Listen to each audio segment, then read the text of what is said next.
Hello, I have a Mr. Christmas Santa's musical workshop from my grandparents. It mostly works, but it does have a weird little issue, so I'm gonna open it up and see if I can fix it. I'll show you what the problem is. Yeah, pretty self-explanatory. Everything's moving, which is great. The little animations are moving, the music is moving, and it's really hard to hear over that horrible sound, but it is making music. I'll just turn that off. So it is making music, everything's moving, but it's making that horrible grinding sound. So I'm worried that eventually, if it keeps running that way, it is gonna break. So we're gonna open up the back and see what we can do to fix it. I found that the Mr. Christmas official parts and repair service company sells replacement parts on eBay.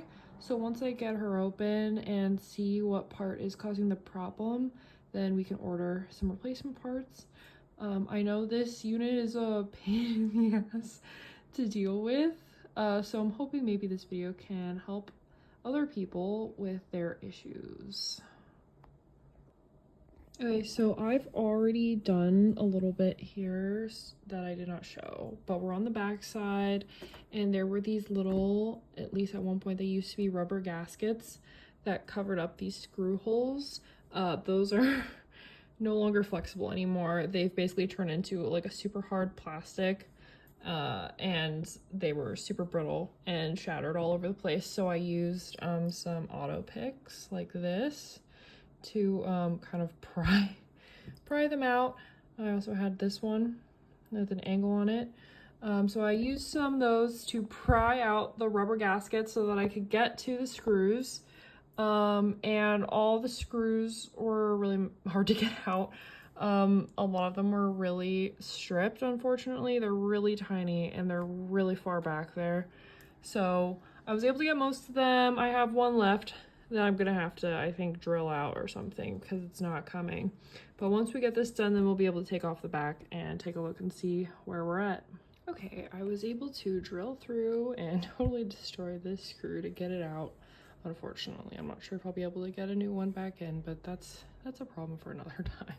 So I have the back off, and this is what we're looking at on the back panel. From what I've read, it looks like we need to take off these 4 screws next. Right here, and that's going to remove these side panels, and then once we do that, we could take out these 3, and then I think that will give us access to get inside the base here where the music box is. Okay, so I was able to remove these 4 screws here, and then these 3 screws here, and then I went on the side, and there's 2 screws up here under the roof.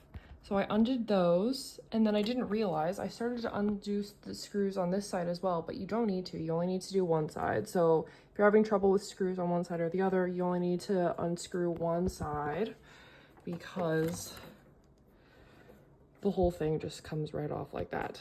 So there you go, and then just remove the left side next.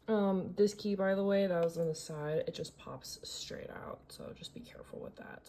Okay, so the last thing you need to do to be able to access the base is there's, I'm not sure how I'm gonna do this yet, but there's screws here and another one underneath, and on the other side as well, up here and underneath. This one specifically, I'm not really sure how I'm gonna get. I guess you're gonna need a really long screwdriver. I'm already having issues with not having the right size screwdriver. In fact, I've done all of it with this really tiny one. So that's been a challenge, but you're gonna want a long screwdriver to be able to access these. And then we'll be able to take off the front panel and look inside. Okay guys, I was able to get the screws out of these on both sides. For the record, I had to buy a number 0 Phillips head, 6 inches long. So you get in there, worked perfectly. So now it's just time to take the front piece off, and then we can take a look inside. Okay guys, I've gotten inside. The noise is coming from behind here. So to access that, I'm gonna need to take off the whole top. It should already be disattached if you've removed those 3 screws on the back side in the white section down here. If not, then go and remove those now. And this whole thing will just come right off. The only thing is that all the paper is threaded through here. And so to make sure that we don't mess anything up, I've run it through until the part where the 2 ends are attached is up here, because I'm gonna have to cut this paper. And it looks like it already came apart or was cut at one time and taped back together. So I'm just gonna recut it again on the same section so that I'll be able to sort of unspool the paper so that I can remove this top piece and look and see what's happening under here. Okay guys, a little bit of a wrinkle for removing the top. Once I started to pull it away, I noticed those cables in the back, the red and white wires, those are connected behind this. I'm trying to go around and show you. So those wires come up and are connected up here. So I think I'm gonna have to unclip this. They're kind of glued down to stay in place, so I'll probably have to remove that and re-glue them again later. They sure don't build this thing to be taken apart, I'll tell you what. So I'm gonna try to see if I can remove this clip so that I have a little more access to remove this whole top base, and I'll let you know.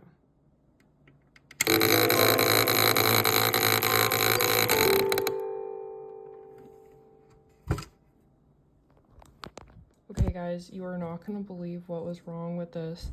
Obviously I knew it was something weird because everything was running, so it couldn't be the motors. And it felt or sounded like something was hitting these gears back here. It's gonna be really hard to show, but there's a little wire right there. It just lit up right there. There's a little wire right there. And it goes across behind this metal piece to hold down the gear. You can kind of see it shining right there in the reflection. That was way over here, and it was hitting this gear, or rather the gear was hitting this wire, and so every time it spun, it was just like a flapper basically, and it was hitting this wire and making that horrible sound. So I just used some pliers and was able to finesse to move it back where it's supposed to be, and now it's fixed. This is the absolute carnage of this entire situation.